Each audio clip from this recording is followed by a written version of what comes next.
statistics you can find describing ARMM. We're going to give you all of the statistics, education, health indicators, etc. Next. Poverty in the six provinces of ARMM are the poorest of the poor. Next. Next. This is the gross regional development product. Just came from Congress. My brain is moving.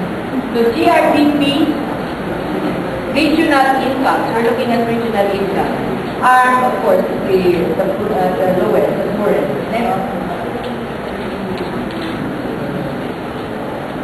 When you look at the annual per capita of ARMM and you're looking at the increases in per capita, the four provinces, Mindanao, Castilla, Tawi-Tawi, and Sulu, negative growth rate. That means declining per capita income from 1997 to 2003. Next.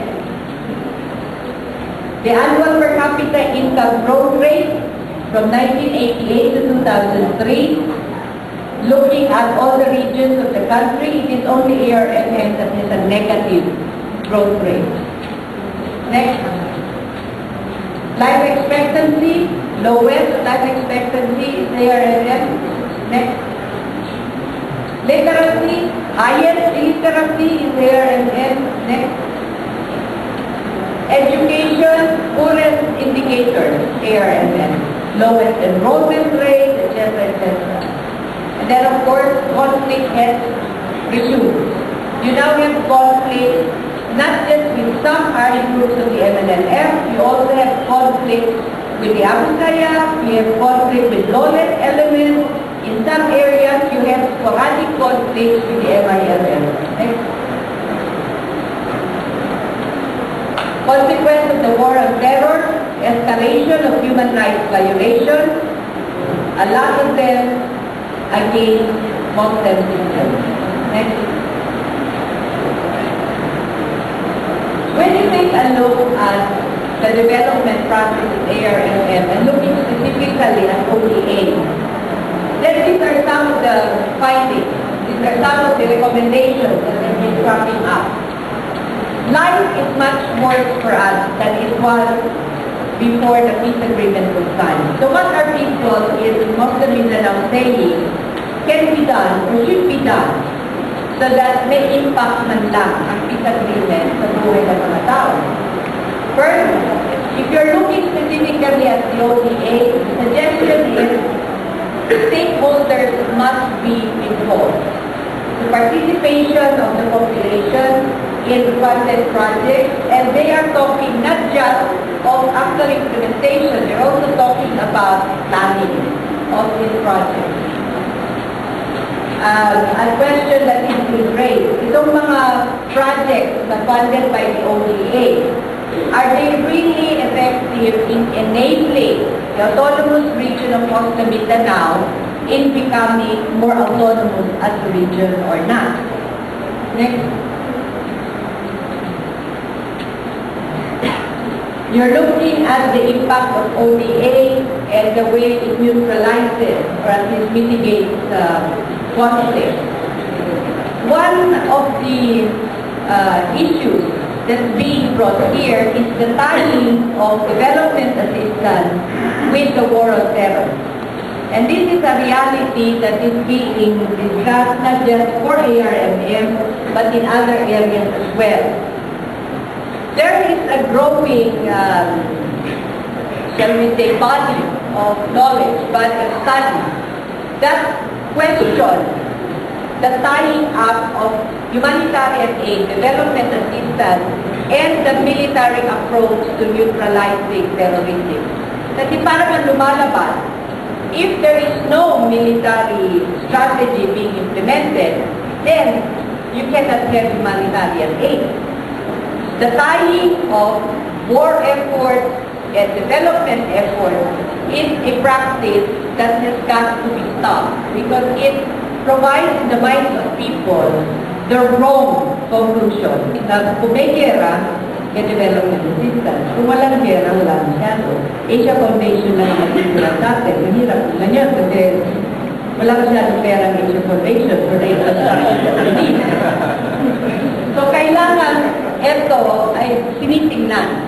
We have got to start looking very closely at the tying up of development activities with military efforts.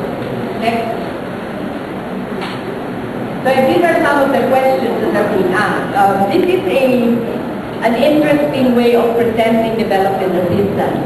In the media, you're going to read 515 billion or $515 million of aid given to arms or given to Mindanao. And you have this vision of hospitals and roads and factories being built with the 515 million. But you have to take a look at the components of aid. Ano ba yung part ng $515 million na pumunta talaga sa development project? We don't really have the data yet, but there is some rough analysis that tells us possibly more than 30% of that development assistance goes to pay experts that come from the country providing the aid. So whereas they could hire Attorney Marugusales to be part of a team of governance experts, and maybe Nasser, because he wants to help his people, will be willing to do it for 10,000 pesos a month. Somebody who comes from the United States, funded by USA, you know how much that guy is going to get?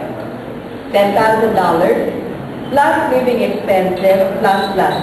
You compare that with the local experts. So if 30%, around 30% of development aid goes to pay salaries of foreign nationals, medyo may problema tayo, di ba, sa pag-assess ng impact ng development assistance. And then in the remaining part, equipment. Normally, pag bilateral yan, equipment must be bought from the donor country. So, pero para sa atin, free is free. This is given to us. So why should we make too much of a fuss about it? Unfortunately, you do need to look at it because you have to make an assessment of the impact of the development assistance. If the development assistance really went to increase the trade of the donor country or to increase the hiring of expats coming from a donor country, it puts a question mark on the implementation of that development assistance to improve the capacity of the locals. And if you're dealing with areas of conflict, it gets even worse. Next. So these are some of the questions that we have been asking ourselves, mainly people from the civil society organizations of Mindanao, when we look at development assistance. Who gains, who loses? We are talking about the linkaging between military assistance and development assistance. Next. A final note on ODA. While the Muslims and